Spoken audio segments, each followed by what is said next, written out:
Assalamualaikum warahmatullahi wabarakatuh. Nama saya Mutia Dwi Alifa dari kelas 10 MIPA 3, nomor absen 26. Saya akan mempresentasikan tentang Kerajaan Singosari. Latar belakang berdirinya Kerajaan Singosari. Kerajaan Singosari atau sering pula ditulis Singasari adalah sebuah kerajaan di Jawa Timur yang didirikan oleh Ken Arok pada tahun 1222. Lokasi kerajaan ini sekarang diperkirakan berada di daerah Singosari, Malang. Kerajaan Singosari adalah salah satu kerajaan besar di Nusantara yang didirikan oleh Ken Arok. Sejarah kerajaan Singosari berawal dari daerah Tumapel yang dikuasai oleh seorang akubu atau bupati. Letaknya di daerah pegunungan yang subur di wilayah Malang, dengan pelabuhan bernama Pasuruan. Masyhur. Raja termasyhur di Kerajaan Singosari adalah Kartanegara, karena kehidupan rakyatnya mulai terjamin dari segi ekonomi, politik, budaya, dan agama. Kartanegara mempunyai sikap yang tegas, terutama dalam memperluas wilayah kekuasaannya. Mempunyai ilmu yang tinggi, terutama dalam bidang agama. Ia sebagai pemimpin yang menghormati kebebasan beragama. Ia adalah seorang ahli negara. Ia mengatur pemerintahan secara sistematik. Kehidupan ekonomi. Kehidupan masyarakat Singosari didominasi dengan bertani, berdagang, dan pengrajin. Kegiatan perdagangannya dilakukan 5 hari pasaran yang berbeda. Pada masa itu, perdagangan antar pulau, antar wilayah, bahkan antar negara lain sudah terselenggara dengan baik. Kehidupan sosial. Kehidupan sosialnya terbagi menjadi 2 kelas, yaitu kelas atas yang terdiri dari raja, keluarganya, dan bangsawan lainnya. Kelas bawah yakni rakyat jelata dan masyarakat umum. Para pejabat biasanya memiliki wilayah yang dapat dikenakan pajak yang sebagian hasilnya dijadikan upeti untuk raja. Dibangunnya desa-desa untuk mengikuti hari raya pasaran Jawa. Kehidupan budaya dan agama. Pada masa kerajaan ini, hadir karya-karya Empu Tanakung dan Kitab Ludaka.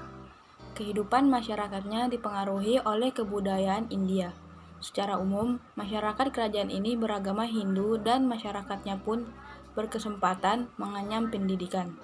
Pada masa ini, kebudayaan berkembang dengan pesat, misalnya wayang kulit, wayang orang, dan seni pertunjukan lainnya. Kehidupan politik. Upaya yang ditempuh Raja Kartanegara dapat dilihat dari pelaksanaan politik dalam negeri dan luar negeri. 1. Politik dalam negeri. Mengadakan penggeseran pembantu-pembantunya seperti Mahapati Raganata digantikan oleh Aragani.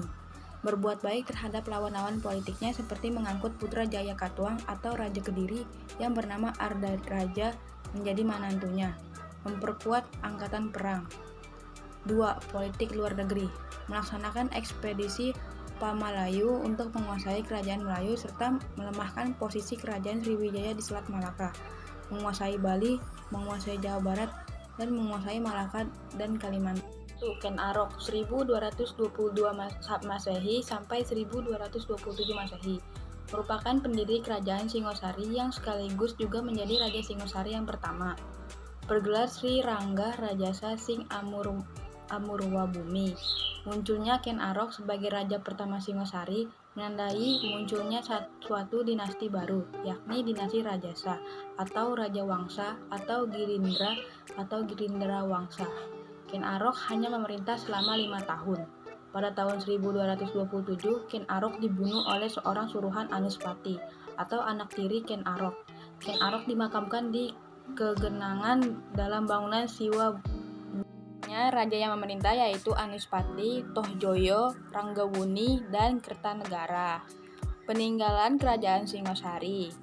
Salah satunya yaitu Candi Singosari. Candi ini berlokasi di Kecamatan Singosari, Kabupaten Magelang dan terletak pada lembah di antara pegunungan Tengger dan Gunung Arjuna.